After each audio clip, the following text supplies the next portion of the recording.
안녕하세요. 굿모닝 굿모닝 굿모닝 굿모닝입니다. 마가복음 9장 38절에서 50절을 묵상하겠습니다. 요한이 예수께 여짜오되 선생님, 우리를 따르지 않는 어떤 자가 주의 이름으로 귀신을 내쫓는 것을 우리가 보고 우리를 따르지 아니하므로 금하였나이다. 예수께서 이르시되 금하지 말라. 내 이름을 의탁하여 능한 일을 행하고 즉시로 나를 비방할 자가 없느니라. 우리를 반대하지 않는 자는 우리를 위하는 자니라. 누구든지 너희가 그리스도에게 속한 자라 하여 물 한 그릇이라도 주면 내가 진실로 너희에게 이르노니 그가 결코 상을 잃지 않으리라.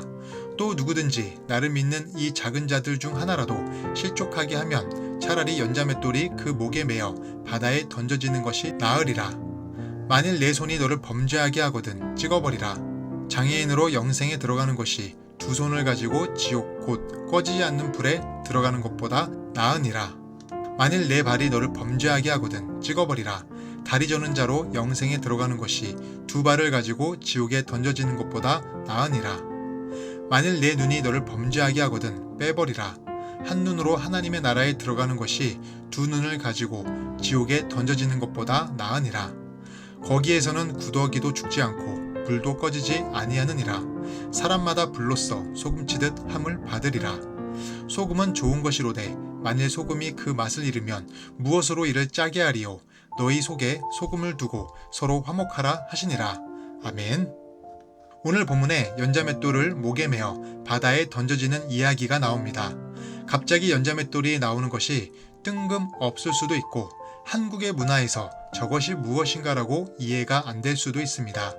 그런데 당시 문화에서는 연자맷돌이 정확히 이해가 됩니다. 왜냐하면 당시 연자맷돌은 로마의 사형제도 중 하나였습니다. 로마의 사형제도 중에 십자가만 있는 것이 아닙니다.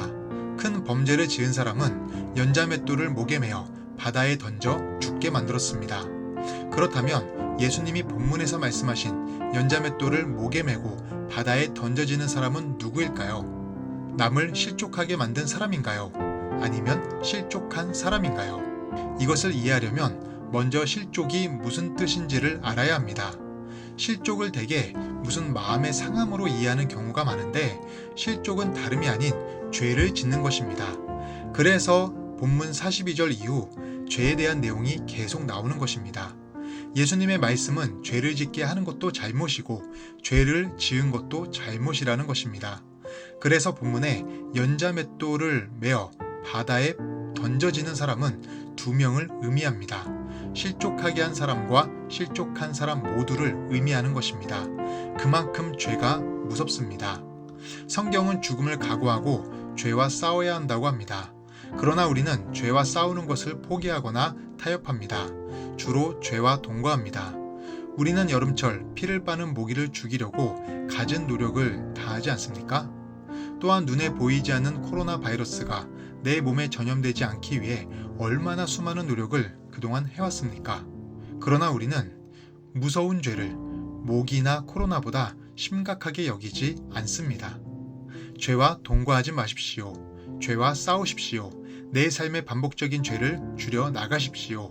그것이 우리의 영혼을 지옥의 불구덩이에 던져지도록 하지 않게 만드신 주님의 뜻이고 우리가 해야 될 영적 의무입니다. 기도하겠습니다.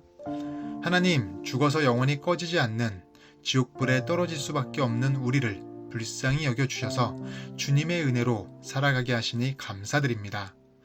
우리가 죄를 미워하고 죄를 가까이 하지 않게 하시고 내 안에 있는 죄를 연자맷돌에 메어 바다에 던지듯이 죄를 버리는 데에 노력하는 우리 일생이 되도록 인도하여 주시옵소서. 참 매서운 한파입니다. 우리 이웃들이 추위에 떨지 않고 따뜻하게 이 시기를 보낼 수 있도록 그들의 필요를 채워주시고 우리 성도님들도 한파 때에 건강에 큰 문제 없도록 다른 어려움이 없도록 은혜를 더하여 주시옵소서. 감사하며 예수님 이름으로 기도드립니다. 아멘.